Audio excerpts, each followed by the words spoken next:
Welcome to a brand new episode of Seize the Moment podcast. And today we have a very special guest. We have Elaine Weiss. She's an award-winning journalist, author, and public speaker. She's the author of Fruits of Victory, The Women's Land Army of the Great War and the Woman's Hour, and The Great Fight to Win the Vote. Her newest book, available on March 4th, 2025, is called Spell Freedom, The Underground Schools That Built the Civil Rights Movement. Elaine, it's a pleasure to have you on, and thank you so much for being here today. It's a pleasure to be on. Absolutely. So in her book, Elaine wrote, Mr. Jenkins was a barrel-chested, big-hearted, 44-year-old businessman, a husband and father of 8 children, a church elder, and a community leader. He was a serious man with a hearty laugh, a clipped little brush mustache perched over his lips. His evenings were filled with community church and NAACP meetings. Afternoons he devoted to his commercial ventures, the motel, the cafe, the record store.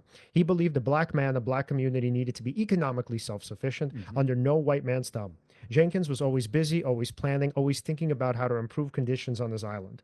He was elated to learn of the court's decision. He had been fighting for better schools on John's Islands for years. He knew how very unequal the ramshackle one-room cabins the state provided for rural black children really were, with cast-off textbooks, cracked blackboards, and few supplies, not even a toilet.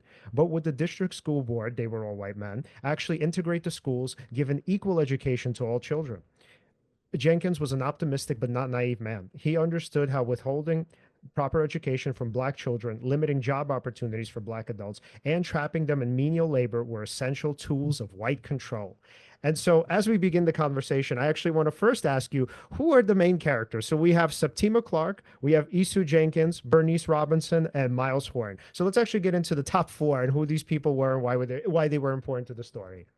Great, thank you. I love starting with the main characters who are probably people your listeners have never heard of before. And I certainly had not heard of them before. They are some of the greatest patriots I have ever encountered in my research in American history.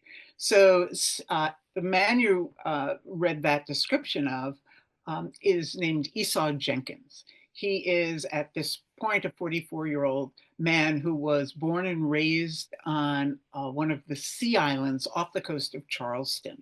The Sea Islands at that time, at least his island, which was John's Island, was majority black. Descendants of enslaved people there who had been able to preserve a lot of their West African culture, the Gullah Geechee culture. And so he's a very proud businessman, and he's very creative. He's what we would call today a social entrepreneur, doing well by doing good. And he's always has ideas. And we'll explore some of those ideas because they become very, very important to the civil rights movement. At this time, what you were describing was his reaction to the announcement of the Brown decision of the Supreme Court, the Brown versus Topeka, Kansas Board of Education. This is the famous separate is not equal decision, which really not the beginning of the struggle for equal rights, but certainly a landmark moment, which kind of kickstarts both the movement and, even as important, the white backlash to the movement. So I'm describing him at that moment. And I open the book with each of my characters hearing the announcement of the board's, of the Supreme Court's decision. Probably the main character of the book is a woman named Septima Clark. She, born and raised in Charleston, is a school teacher, has been a school teacher by 1954 when the book opens, for 40 years in South Carolina's segregated school system. She teaches Black children. She tries to insert some Black history and literature, even though that is forbidden for teachers to do. Again, she's not allowed to teach in the white schools, and she knows how inadequate the facilities are. So she's thrilled by the decision. She's been an NAACP activist since she was 19 when she started teaching. And so we see her moving through the beginning of the movement. She's been an activist for a long, long time. And so she sees this as a moment that she enters. And what I'm trying to do is show that what we call the civil rights movement doesn't just blossom into being on its own.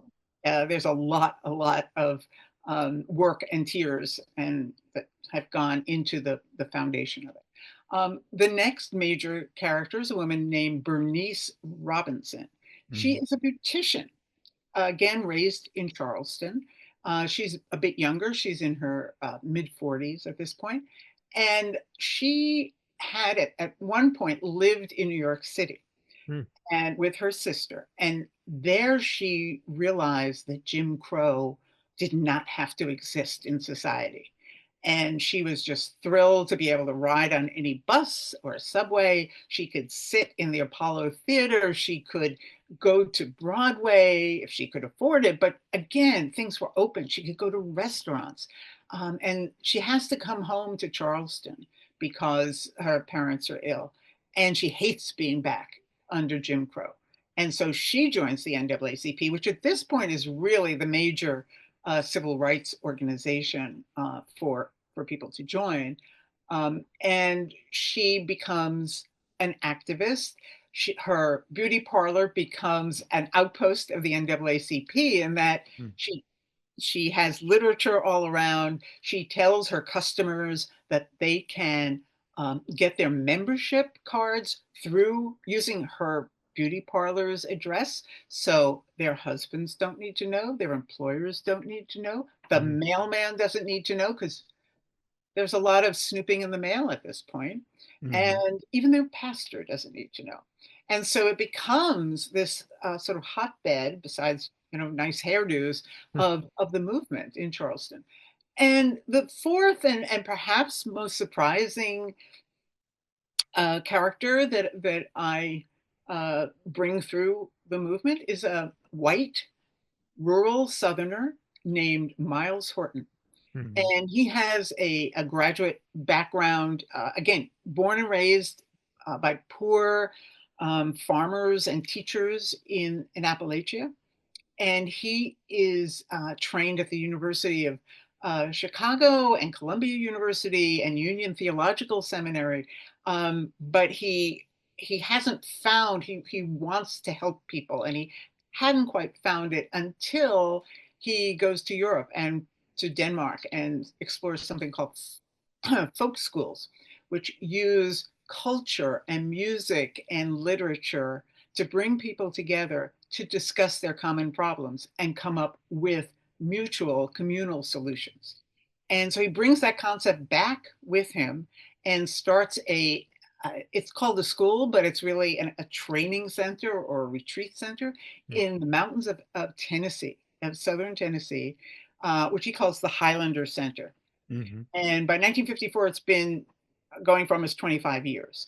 And he brings local people, first the sort of immediate Appalachian neighbors, moves on to labor organizing, becomes a central labor organizing center from the Depression through World War II, actually a CIO training center. And by early 1950s, he's pivoting to concentrate on civil rights because he sees that his own South, and he's a very proud Southerner, but not at all proud of the racism, and says segregation is a cancer on the region. It's holding us back. It's holding the nation back. It's an embarrassment. We cannot let it stand. So he runs Highlander as a totally integrated facility. Now, it's hard for us to even imagine how radical this was. It wasn't radical in a humane sense, but it was politically. And so Black people and white people could come for a workshop, a week or two workshop, and discuss problems. And by 1954, they're discussing desegregation and other civil rights issues. And they're living together, they're eating together, which was just really, really scandalous. They are sleeping in the same dorm rooms and sharing chores together. And this has a profound psychological effect on the people who go there. And we can talk later what kind of effect it had on some of the great leaders that we do know of the movement, like Rosa Parks and John Hmm. Lewis. You know what's really wild? So when you were talking about Bernice, her situation where she went to New York and she'd go to a Broadway play, it's not segregated over there essentially, or it's not as segregated essentially. And I imagine, if I had to place myself into her shoes at that time in that time period, and just to have that sort of experience of like, okay, you're coming from, or you grew up in Charleston. Everything's very segregated. A lot of racism, a lot of just unfair treatment, and then you go to a place like New York, which is in the same country, the very same country. And I do understand the context around why it was different there in Charleston, but still, it is a wild thought to think that like you could just go from one state to another and have a totally radically different experience of life. And the And state laws are different too. Right. yeah. Yeah, and it's just it's wild to think about what it was like then as far as that goes. I mean, and also the reason why the Brown versus Board of Education that ruling was so monumental, right, is because and correct me if I'm wrong, but it ended segregation in public schools, right? If, Well, it or it's supposed to. it did Yeah. not. Okay. And by the way, the Brown decision, and I think this is again one of those interesting, important things that comes out of the book. The Brown decision was not just one decision. It wasn't just Oliver Brown in Topeka, Kansas. It Hmm. was actually five different um, cases that had to do with school segregation, and they came out of five different states uh, and one in the District of Columbia, and some of them were in the North. Mm. So we shouldn't say that or think that Northern uh, schools were not segregated, but it was not state law for the most part. Though in Right. some states it was state law. Think of and but it was not as pronounced, and it was not as oppressive. I mean, the oppressiveness of Jim Crow became really real to me reading these about these people who I'm writing about and are having to step off the sidewalk when a white person is walking. Don't look in the eye. Must say, "Sir." I mean, it is beyond, I think, what Northerners, and I'm not painting a rosy picture of Northerners, and I know New York. I was born and raised in New York, but I Right. know that there was and still is a great deal of segregation by neighborhood. Yeah. Uh, but it was not state law. And it was not enforced like this. So she does come back. And one of those interesting things is that when people come to Highlander, which is in the rural Cumberland Plateau, just sort of north, I think it's northeast of Chattanooga. So this is a really rural, conservative area, and yet Miles Horton establishes the Highlander School, and it's integrated, and it's hard for people to even believe it. When Septima Clark comes there for the first night, she's rooming with a white woman Yeah. and from New Jersey, and she can barely sleep because she can't believe this is happening, Mm. and she knows that if the people at home, her family at home, knew about this, they'd be really upset. So it's hard to understand psychologically what it means to experience this sort of small moment of liberation and what that means, how that carries through. And what I find is that a lot of people have that moment when they see things for what could be. And that keeps them going through some extremely difficult and dangerous situations.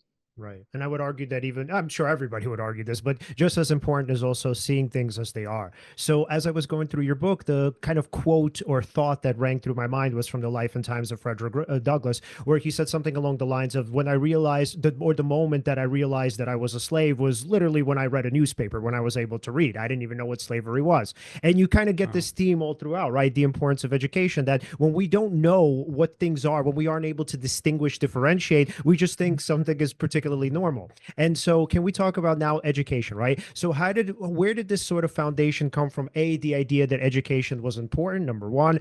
B, education can actually help us see and elucidate what's actually going on in front of us. And then also, on top of that, like how education can kind of foster the if there was a thought of civil rights at the time, or what it can particularly do for our people, more sort of widespread.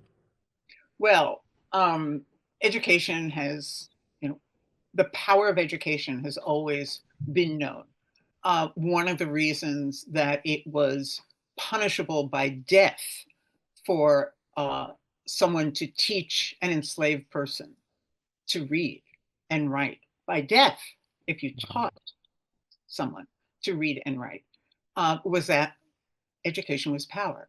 Mm-hmm. Education, that knowledge, that self-awareness, that ability to learn about the world. You get ideas, Mm-hmm. you feel agency, and that was dangerous. And so it was so dangerous, considered so dangerous, that you would be killed if you taught someone, someone taught another person who was enslaved, and the slave would also be killed or maimed or horribly tortured. So you see how powerful it is, even in the times when people have no liberty. It continues to be a weapon of oppression. When the schools, the education system in many states, but especially through the South, are totally segregated. And even though there are Black schools and there are teachers and there are shacks, they are very underfunded. And, we see some parallels today. They are underfunded.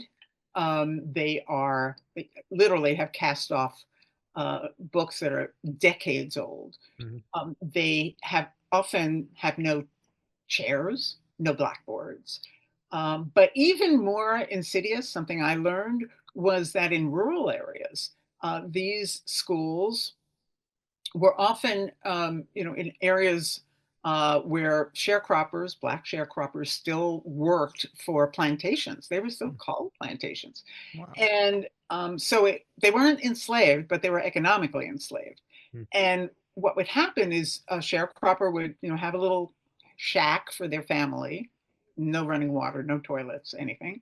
But part of the deal of having, being able to take some of the crop for yourself and the rest for your master, your the landholder, was that you actually bonded your entire family to this deal.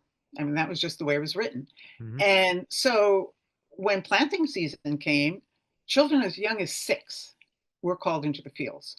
And so education, if there was a school within 10 miles that you walked to in all weather, often barefoot, no light, no wood, the children would have to chop their own wood. I mean, the conditions were barbaric. But children went, parents sent their kids to do this. But by February, when planting season starts in the South, they were back in the fields. So education was very, very limited on purpose.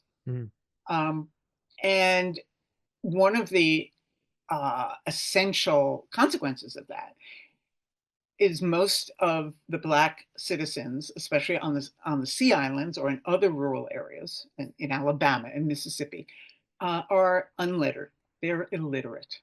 Not that they're not really smart people, but they've never had the opportunity to learn, and that's very much on purpose. And so what they don't know about the world, they haven't learned, they have a great sense of culture, but maybe not any sense of who Booker T. Washington was or any true Black history. That's been kept from them. They can't sign their names.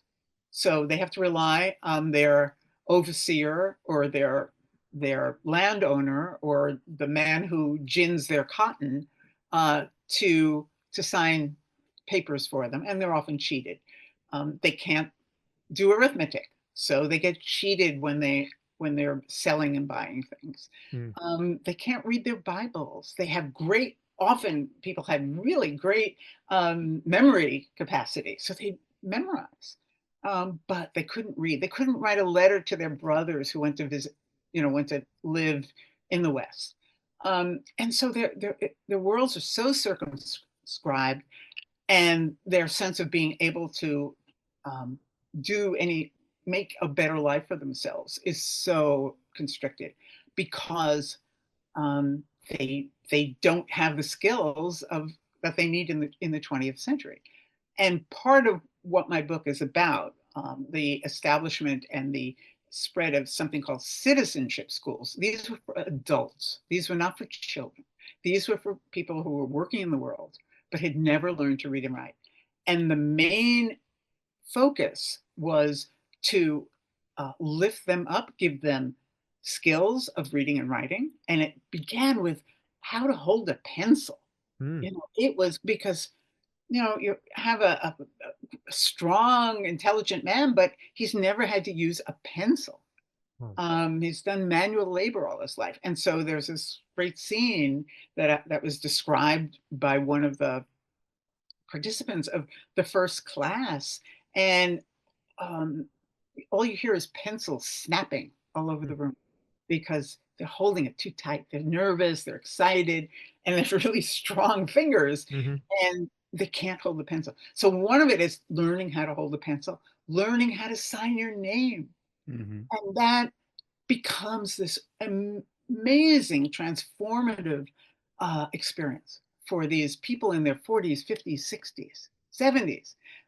Who've never been able to do that. They can sign their names. They don't have to use an X. They don't have to ask someone else to sign for them.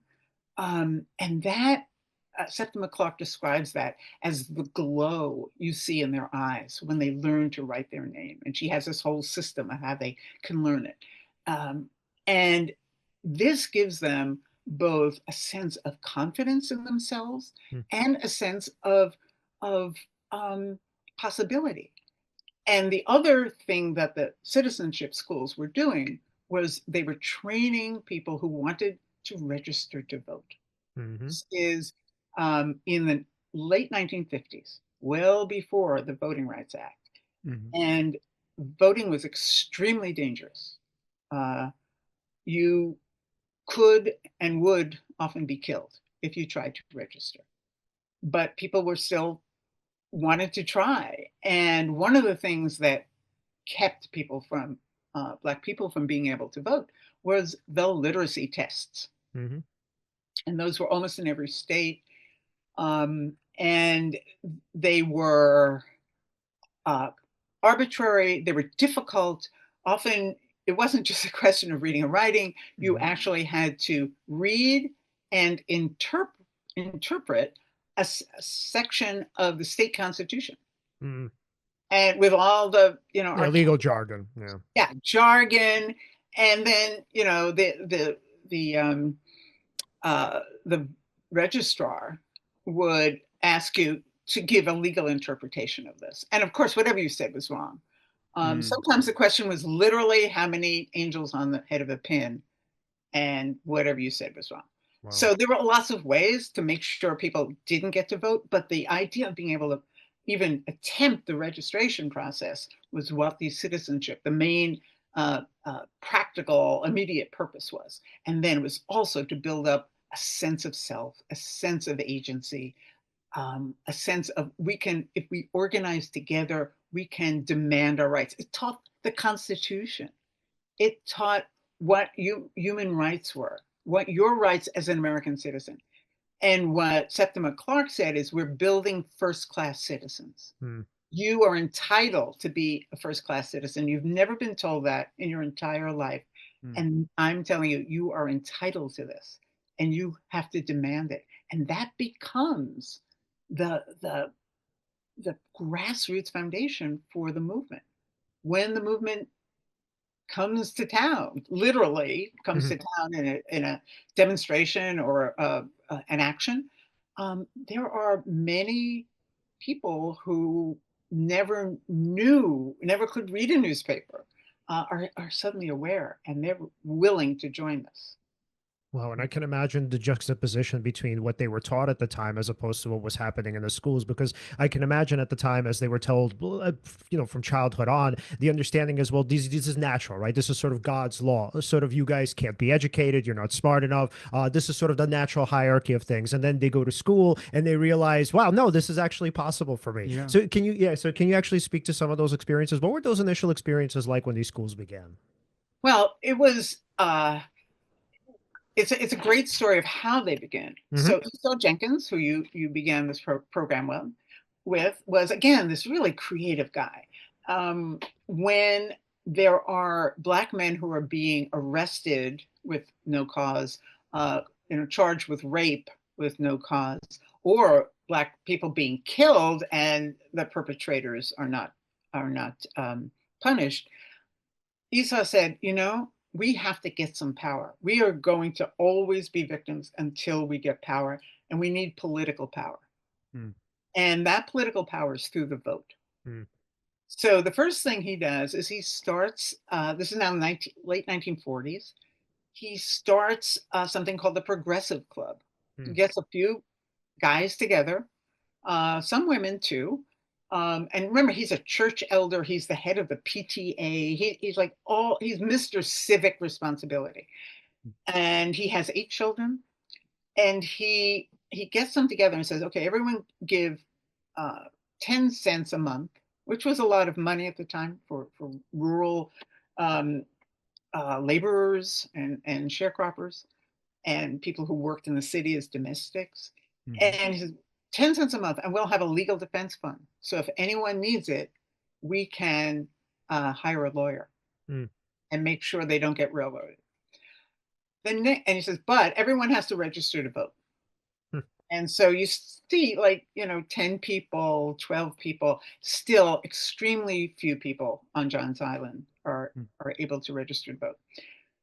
So one of Esau's businesses was he drove a kind of jitney bus across the bridge, newly built bridge up from John's Island to uh, Charleston. And you're talking about it's more than going from the outer boroughs into Manhattan. I can tell Mm. you that. Mhm. It was a huge difference. But it's about a 40-minute drive, and he would pick up passengers and drive them to their jobs in the city, and then he'd bring them back in the evening.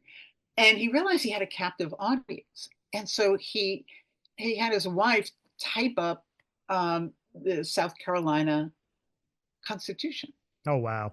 and he passes it out on the bus. Hmm.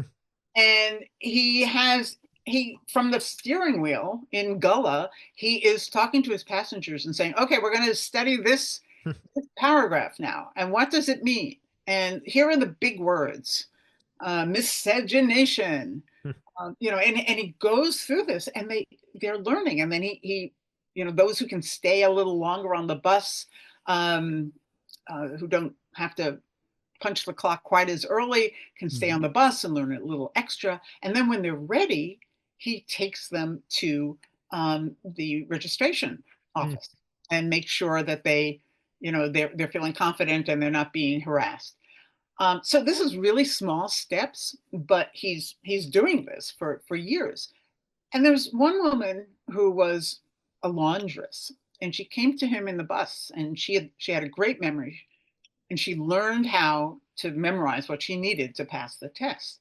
But she said, Esau, I really can't read. I did this all by memory. I'd Mm. really like to be able to read. Mm. And he said, I'm not a teacher. He worked with her, but he's not. He actually had a 4th grade formal education himself, Mhm. then went back to night school. But he said, I need a school. I need to be able to teach people to really read. He realizes that there's a real connection between this. And he knows Septima Clark. She was actually a teacher of his. She's older. She's about 10, 15 years older. Mhm. And she knows about what he's doing. And in the summer of 1954, Septima goes to Miles Horton's Highlander School to a desegregation workshop to learn strategies for getting parents together and teachers together to press to take advantage of the Brown decision, which was not easy. And she realizes she goes home after 2 weeks and she's just transformed. She says, this is it. This is how I can really work to help further this movement. And it's not a movement yet, but she's been in the struggle for years, and she sees this is an opportunity where someone who's a teacher can really help. And so she's organizing all these parent teacher conferences and getting herself and a lot of other people in trouble because she's being watched. Esau brings his idea of a school for adults for literacy and for voting rights to Highlander. She gets up, she kind of forces Esau to come with her to another workshop later that summer. And Miles Horton is intrigued by this. And so they get together and start working out a plan of what was possible and trying to not just impose it, but Miles goes to John's Island and he lives with Esau for days at a time, and he goes into the fields and he cuts cabbages with the sharecroppers, and he goes to church with them, and Septima Clark, who had once taught on the island, knows the islanders. So it's not like an outsider really coming in. They trust Esau, they trust Septima Clark. And after a lot of travail, they buy a building that had been abandoned, they fix it up, and they fix it up into a cooperative grocery store, which Esau has always said that was indeed needed, so you weren't dependent on the white stores, which were exploitive. And they fix it up so that there is a secret room in the back behind the grocery shelves with no windows, and that's where they hold the first citizenship school. And they recruit Bernice Robinson, who's never taught a class in her life, to come be the teacher. And that's how it starts. It begins on a bus. It goes to this rural grocery store, hidden chamber. And from there, word spreads, hey, on John's Island, they're going to vote. They're learning to read. And so then the neighboring island of Guatemala wants a school. And so Septima finds someone who would be a good teacher. And they train her in the kind of system they've worked out. And Septima Clark writes a curriculum because she's a master teacher. She writes a curriculum. She writes the first textbooks. She uses this method of how to learn to write. And they're getting amazing results. People are so excited, and they are qualifying to vote. And so it starts spreading on the Sea Islands. It spreads into Charleston, and then someone in Alabama hears about it, and someone in Georgia hears about it, and suddenly they're deluged with requests for it. And eventually, and I won't go into how this happens, but it's really interesting. It becomes part of Dr. King's Southern Christian Leadership Conference. And from there, Septima Clark goes to Atlanta to work with them there. And her boss is Andrew Young, soon to become a congressman, mayor of Atlanta. We know him as a diplomat to the UN. He is head of the Citizen Education Project. Septima, it teaches basically teacher instruction. And these are all volunteer. Nobody gets, well, they're on staff. You get a small salary, but the teachers are paid very little. They're paid like $50 for a semester. So it's all volunteer. And by the time the Voting Rights Act is finally enacted, when the whole movement is in full force, there are like 900 of these schools. Now, a school, don't think of a big brick building. They are tiny. They'd be in a room as big as my little office here. They'd be in beauty parlors with the windows, the blinds shut. They'd be in garages, car garages. They'd be in church basements. They weren't, it wasn't like there was no publication or anything. How should I say? They were kept secretive. Mm-hmm. Yeah. They were not completely secret because they were recruiting in churches. They would go to churches. Septima Clark would speak in churches.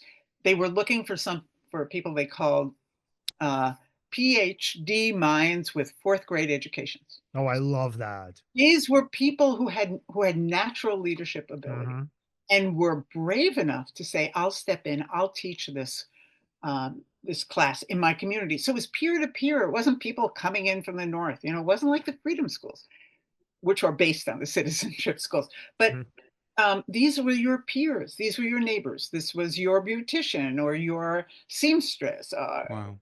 Or someone who owned the grocery store. These were your peers who may know a little bit more. Some of them were barely literate themselves, but they were willing to learn to teach. And they used songs. Songs become a big part of the citizenship schools and the movement. And so these students, again, adults of all ages, learn freedom songs, which will then give them a sense of unity and courage when the times really get tough, when they're out there on the marches and they're being beaten. And they sing it in jails and they sing it on the marches, and they've learned it both in the Black churches, in the big mass meetings during Montgomery and Birmingham and all the big campaigns, but they're also learning it in the citizenship schools. And we see the evolution of one of the iconic songs of the movement, which is "We Shall Overcome." It actually was Highlander's kind of school anthem. Wow. And then it gets taught to Pete Seeger, and he spreads it in the North, and Highlander and its staff is spreading it in the South. They teach it to the young students who form the Student Nonviolent Coordinating Committee, SNCC. So you see, through this kind of strange, small lens of the citizenship schools, you see the whole movement growing, because there's sort of, it reaches into every part. And I think I mentioned Rosa Parks, who is well known, and rightfully so. But she's been an activist, an NAAC activist for many years. She is secretary of the chapter in Montgomery. Her husband is greatly involved. Their apartment in Montgomery is an epicenter of the NAACP activities. She's extremely active. She was not just a seamstress. And she's really discouraged at this point in 1955, summer of 1955. And Emmett Till murder actually comes right after that. She comes to Highlander, and at first she won't speak. She's so nervous being around white people. Wow. She's never seen so many white people. And she's very nervous. She doesn't speak. And Septima Clark can see that she's so nervous, and she goes to her, dorm room, and she talks to her, and she gets her to open up a little bit. And by the end, she's feeling more comfortable. And her notebook, Rosa Parks' notebook, is preserved in her papers in the Library of Congress. And you can see her taking notes. And one of them, which I quote in the book, is something like, "Desegregation comes to be by living it, or through action." And 4 months later, she refuses to give up her seat. And she gives Highlander full credit for awakening her. It's the first time she's ever eaten at a table with white people.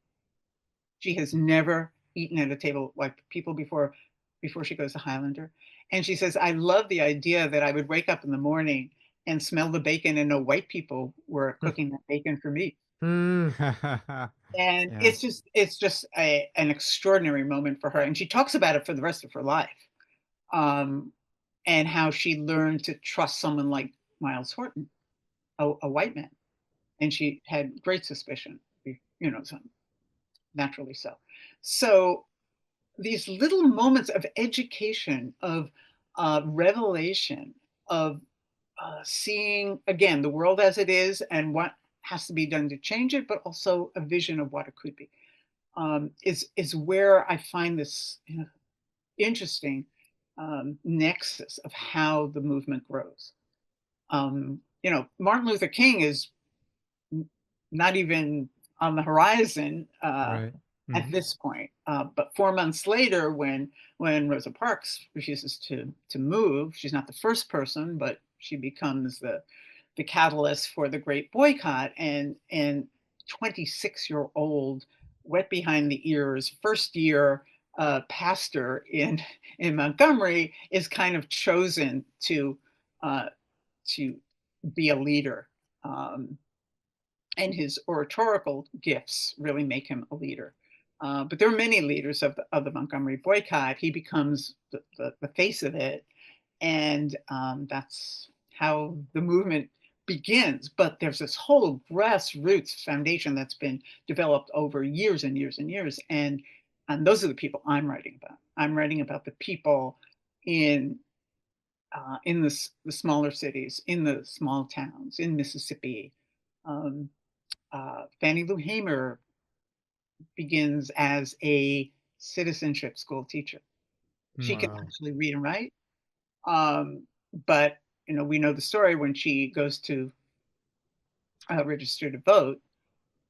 She can read and write just fine, but she's rejected. Um, and then she's coming home from a citizenship school teachers workshop with Septima Clark. And she's heading back to Mississippi when she and her companions are beaten severely and savagely on their way back back Wow. to Mississippi. And that's the famous beating that she endures, and she endures it with one of the directors of the citizenship schools. So you see, this little project that begins on a bus becomes a connecting tissue to a lot of what happens in the movement. And so the book is, and I call it Spell Freedom because it is based on that sense of education, of awakening. And so you see the movement through the eyes of my main characters, who again are not the famous people, but are doing the essential things on the ground and inspiring and influencing the people we do know about. And I found that connection really, really interesting, certainly gave me a deeper understanding. And I hope it gives readers a deeper understanding of how the movement sustained itself, how ordinary people got the courage, and it took immense, immense courage to not only march, not only to be in a sit-in protest, but to register to vote, uh, to sign a petition saying, I'd like my child to be able to go to a desegregated school. If you did that, your name would be published in the newspaper, or go to register to vote. By the time you came back home, let's say from trying to register to vote, the registrar would have called your employer and told them that you'd had the temerity to try to register to vote. You were fired. This happened to thousands, tens of thousands of people across the South. This was, I think, the most terrifying and surprising thing that I learned. You were fired. Your landlady or landlord was also told about it, and you were evicted. Your entire family was evicted. Wow. It was called the squeeze. It was perfected in all the cities and towns all through the South, and it was executed by local groups called citizens councils, and they were called white citizens councils. And these were the the establishment of whether it was a big city or a small town. The mayor was often a member, your congressman, your legislator, all the bankers in town, the lawyers, the pastors, white pastors. And these were all very often members of the white citizens' councils. This was the great massive resistance to any change. And they would get the names, they'd publish them in the local newspaper. These are, just registering to vote or signing a petition that you want your child to go to a better school. The grocery store would no longer give you credit. Your truck was repossessed. The pharmacy would no longer fill a prescription for your sick child. Often families broke up because father had to go out and find work in another state. Lives ruined. And this is because you attempted to vote, or you signed a petition, or you went to a meeting. And there were, on top of this architecture of oppression of the white citizens councils on the ground, who considered themselves upstanding citizens, but also cooperated with the Ku Klux Klan to do the dirty work. It was under the direction of the white citizens councils. So the Klan was considered the ruffians who did the dirty work. You had the white citizens councils who punished their fellow citizens on the ground. And over this were state financed and state organized commissions. These were segregation preservation commissions. These were state initiated by legislation. Often the governor was the head. They were given lavish budgets, and they were both surveillance and police organizations, and also public propaganda. And they have a great role in this book, and I was not aware of them, but they work with the state legislatures, they work with the citizens councils, and they provide the money for surveillance of their citizens. In Mississippi, something called the Mississippi Sovereignty Commission existed for like 15 years.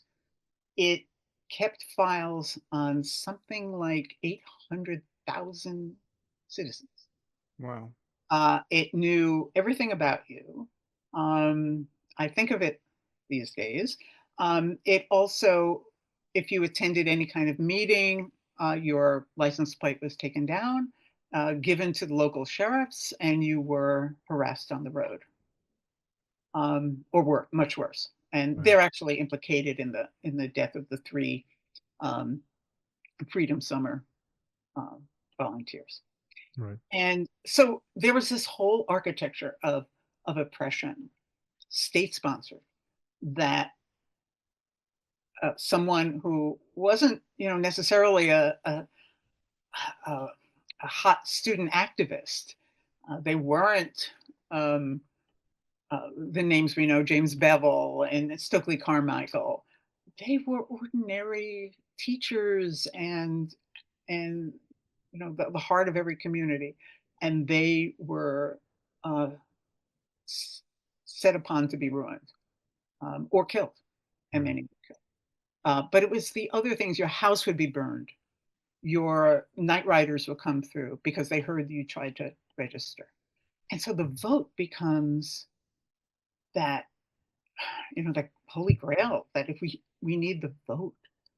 And, we're about to celebrate the 60th anniversary of the march from Selma to Montgomery in Alabama, which signals, it's in that moment when on the Pettus Bridge, in the first attempt to do the march, and the terrible beatings that occurred. And Septima Clark, by the way, is in the background teaching the people of Selma to read and write, and also to organize and to give them courage. So she's in the background there, but all of that is for voting rights. The Civil Rights Act had already been enacted, but voting rights was still not secured. And so, again, the idea of being able to participate in our nation's democracy is denied for so long and so violently.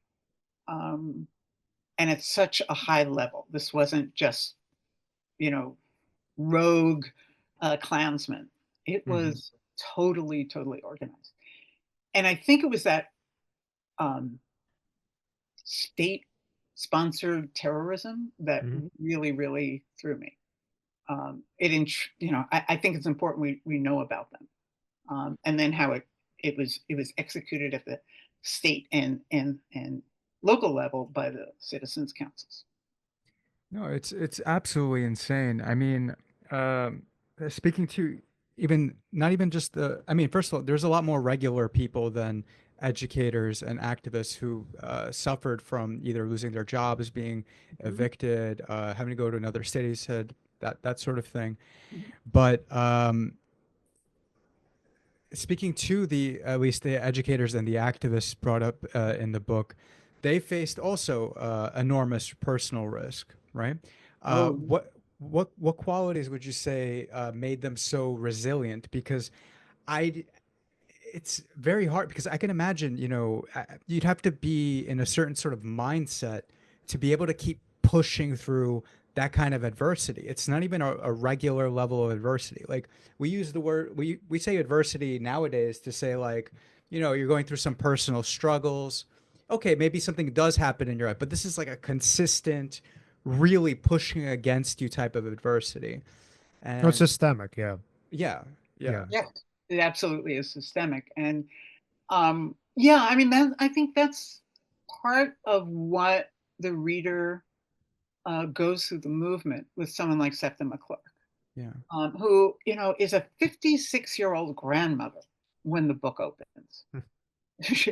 She is a church-going woman every Sunday. She is on every civic board, the library board, the Black, again, it's segregated, Black Library, the Tuberculosis Society, YMCA, everything. YWCA, the Black YWCA. And so you see her, she's always been fighting against Jim Crow in her own way with her own students, but now you see her rise to this occasion, and it's her faith. She's a woman of faith. She also believes in the power of education. She says literacy is liberation.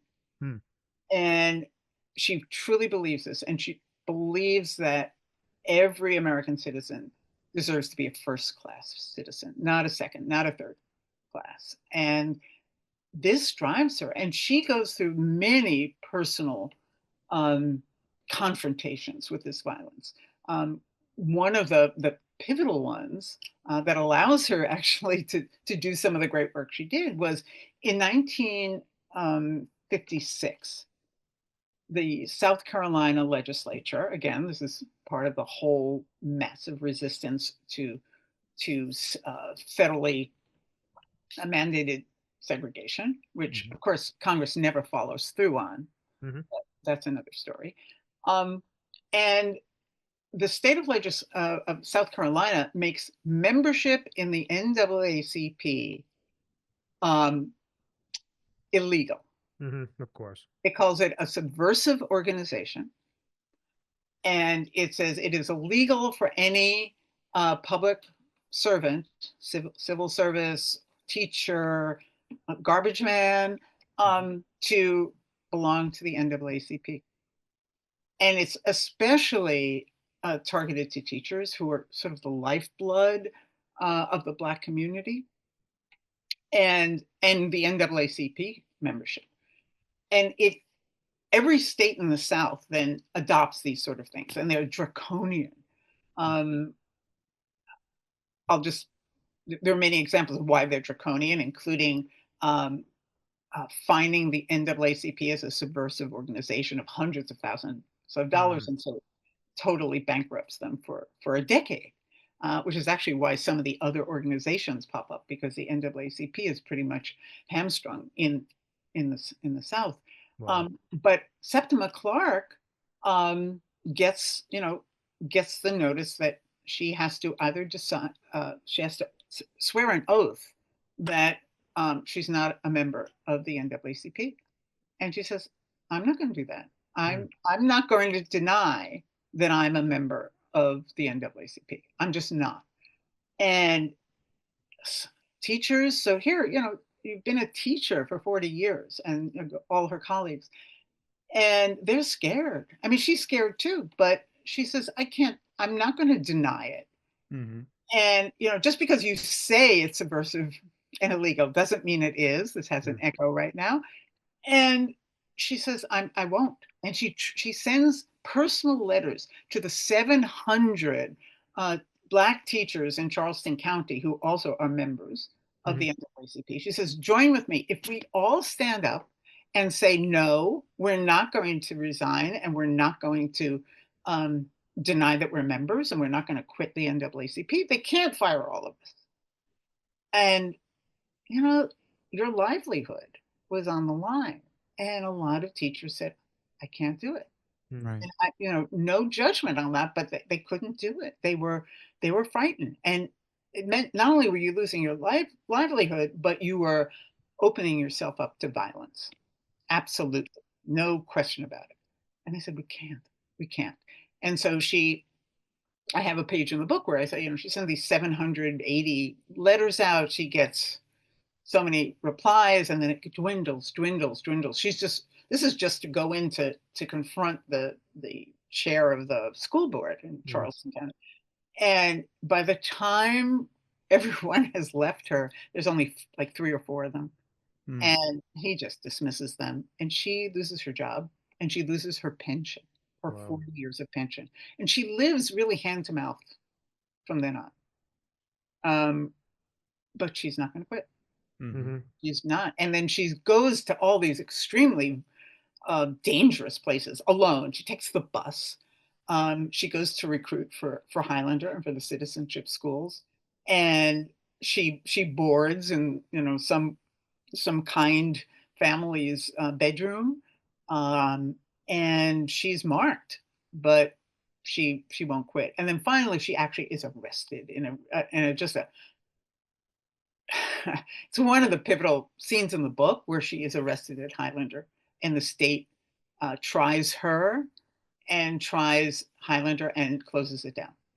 It then pops up again. Don't worry, it's still in operation in its 93rd year. But the oppression that these people were willing to stand up to makes them, I think, some of the great patriots and heroes in our history. Yeah, and you painting it as as a systemic issue sort of allows you to see through the let's say the kind of the myths around the oppressive system itself. So when we think of it culturally, we often, especially on the right, we hear these myths of, let's say, Black people don't care that much about education, voting itself might not necessarily be important to them, and then you have this story where the civil rights movement was essentially rooted in education. So that's what I love so much about it. Again, when you think about it in terms of the myth that education is just not important, it's sort of like as a wider culture, it's not sort of our fault, that these Black schools or these schools in impoverished areas are run down, et cetera, et cetera. But technically speaking, yeah, you can kind of see that segregation always, it wasn't, because we often think of these things that happen just politically, socially, as sort of just, let's say, they're sort of just manifestations of natural tendencies that people have. So some people might argue, well, the reason why in Black impoverished communities, schools are sort of more run down is because they don't care, right? But what you do in bringing this back is you say, no, it's not that they don't care. It's just that this is the system that evolved around them. So when you look at, and again, this is why I love so much about tracing these things back and looking at the history, because when you look at where all of this started, it's like, yeah, there might be a segment of Black people who might not necessarily care about education,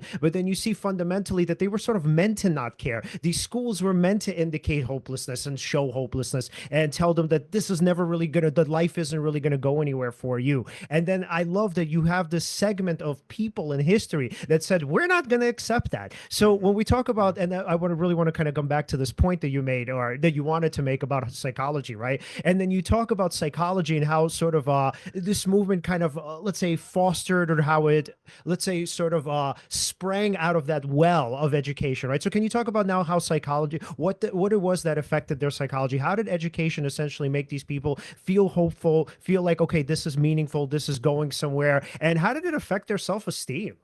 Oh, it was all about self-esteem, Mm-hmm. in the most positive way, not in a frivolous way. It was saying, you as an adult can now do the things you only saw white people do. Mm-hmm. And you can sign your name at the bank. You know, there's this great moment where Septima tells us a story of a man who's always had to put an X when he goes to the bank, and the teller or whoever's dealing with him says, "Okay, Mr. Simons, I'll put the X." And he says, "Oh no, I can sign my name Mm-hmm. Mm-hmm. now."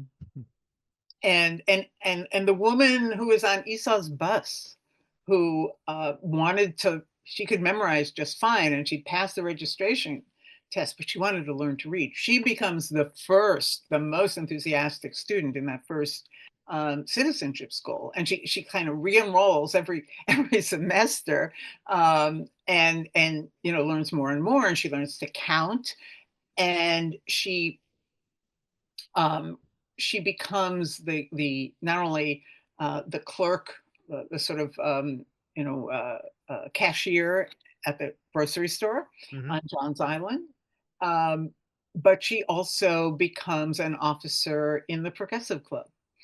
And so she promises Esau, I will vote in every election. And so she becomes a political activist. Mm-hmm. Um, and so you see over and over again how people just blossom Mm-hmm.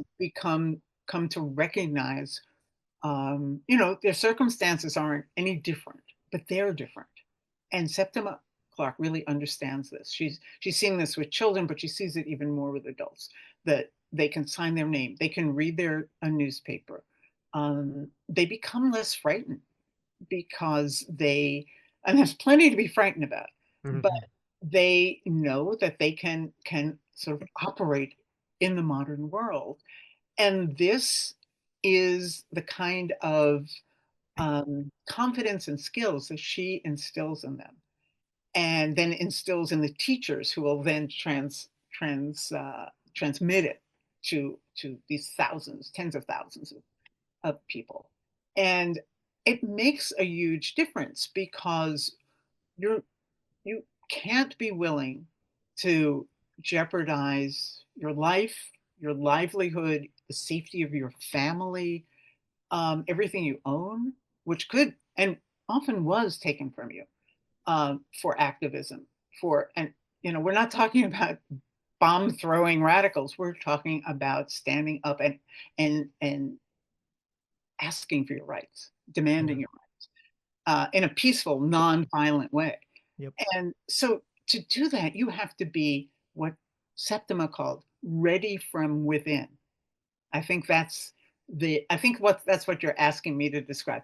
Ready from within.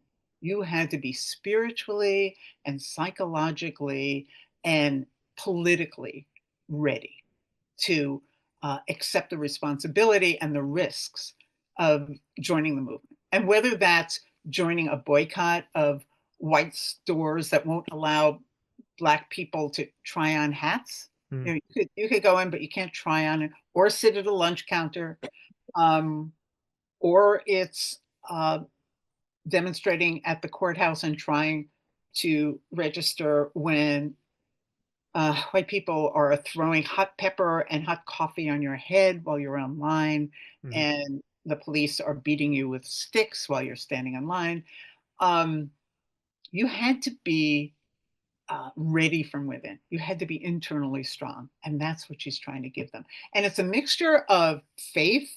There's a lot of hymn singing. There was a lot of freedom song uh, singing. In fact, Alice Wine, that woman who's the clerk in the progressive club,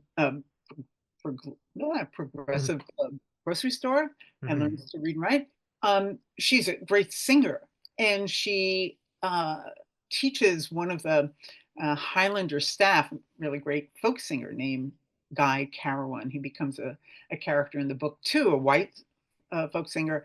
And she teaches him her version, the sort of John's Island version of a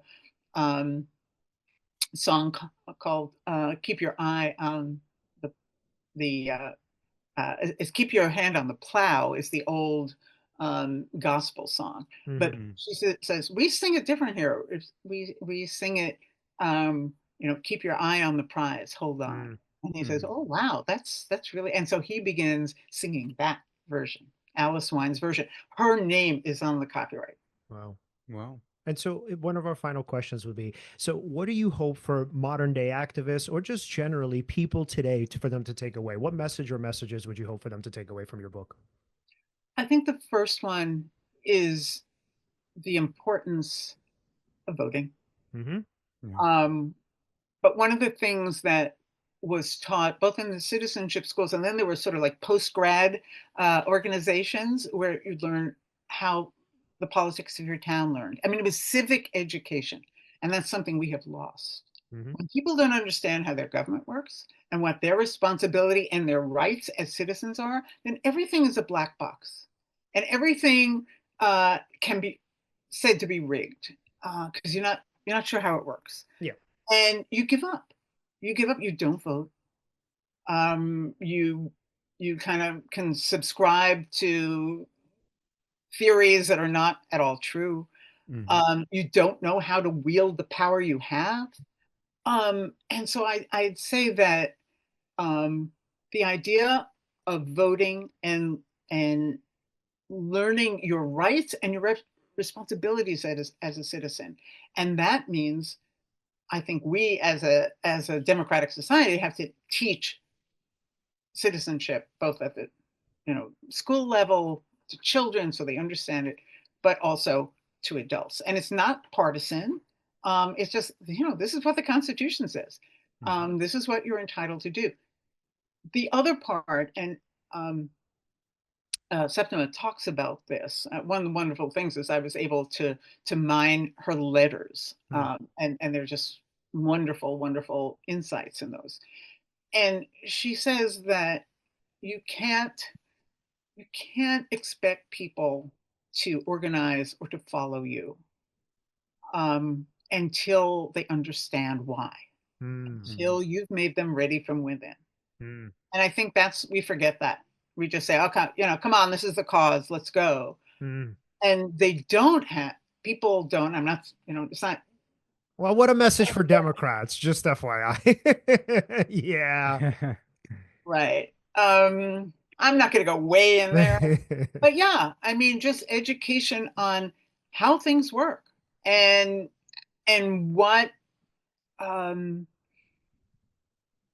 to go about demanding it and what steps. It's not easy. It's not all in one. It takes huge amount of effort and time, but it's building up from the ground up. Now, the civil rights movement was not perfect. There were many, many internal divisions, many more than I actually document in the book, because that's not really my job, but there were divisions. By 1970, it's pretty much falling apart.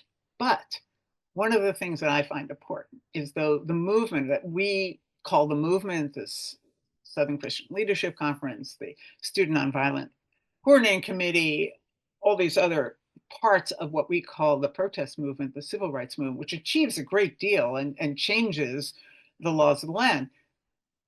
When that kind of that overarching movement architecture begins to crumble, what's left are the local leaders, and that's what Highlander was trying to train, and that's what Septima Clark was training the Citizenship School teachers and students become the leaders in their locales. They become the ones who start cooperatives, who open the Head Start schools when the Great Society programs come into effect. They're the ones who are opening the Equal Opportunity Commission offices in their locales. They're the ones who are now the local leaders who carry on the next phase of this liberation and trying to achieve some economic equality.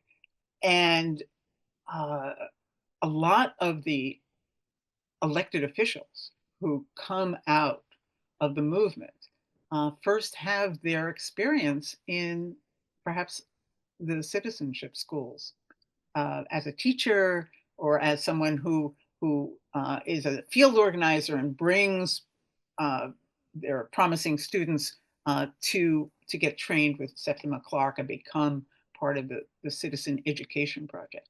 So I think we have to think of these pipelines. I think we've not done a good job of creating pipelines for not just career activists, but career citizens. And I think, there are many. I'm not saying there aren't. There are many dedicated, and I know a lot of them, but or many of them. But I think we have to think of it systematically, and learning about the courage and the patriotism of someone like Septima Clark and Esau Jenkins, who does amazing things, with a fourth grade education. Towards the end of his life, he's on the board of the NAACP and the Southern Christian Leadership Conference.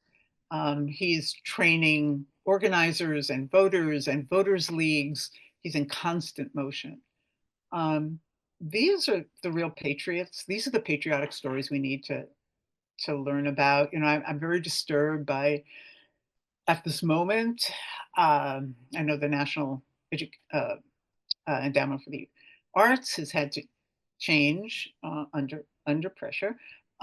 It's granting priorities and moving it away from some stories in history to ones that they deem patriotic, telling the great story for our upcoming national anniversary, 250th anniversary. And I say, my little voice, this is patriotism.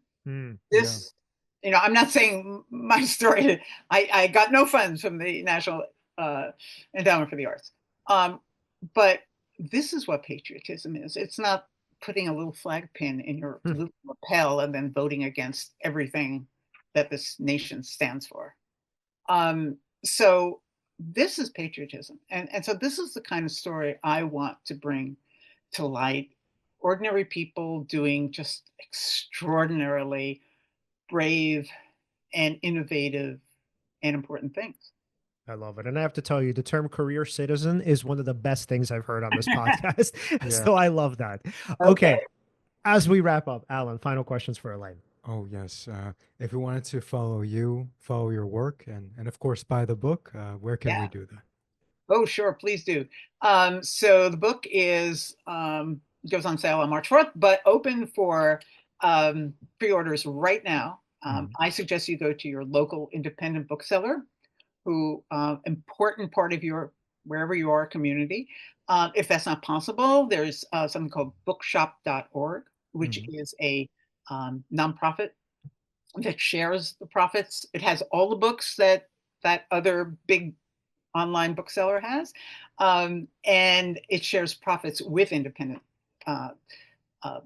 stores, so they can be nourished. You can actually designate which store you'd like to share it with, and they mail everywhere. If you need to, it's available wherever books are sold. I have a website, ElaineWeiss.com, real easy. I have some social media. I'm not a huge social media. I don't have the time, but I know people do get information from that, and I will be posting things about Septima and some of the characters and some of the moments. So, and I hope that it'll also spur interest in organizations that promote citizenship education, literacy, League of Women Voters, which is still out there working for voting rights. And I'll be, as I go around on my tour, I'll be, I've invited people who are involved in both education of like aspiring Black school teachers. In Charleston, I'll be meeting with something called Sisters of Septima, the director of Sisters of Septima, who are teachers of color who are aspiring teachers. In Baltimore, I'm going to be in conversation with a wonderful woman who is a chief of staff of Black Girls Vote. So I'm bringing the story into the present. It's history. I think it's important history. It's fascinating history, but I want to see how does this relate to where we are now. And I have some wonderful Black scholars who are agreed to be in conversation with me as I go around the country. So invite me to your museum, your organization, and I'll come and bring the story. I love that. Elaine, this was such an honor and so incredibly insightful. Thank you again so much for coming on. Thank you. Thank you so much. Absolutely. We'll talk to you soon. Bye. Take care. All right, great. So, everyone, if you'd like to follow us, you can follow us at Seize the Moment Podcast on Facebook and on Instagram. On X, we're at Seize_podcast. Like, subscribe, hit the bell on YouTube. And again, thank you so much for watching, and see you next time.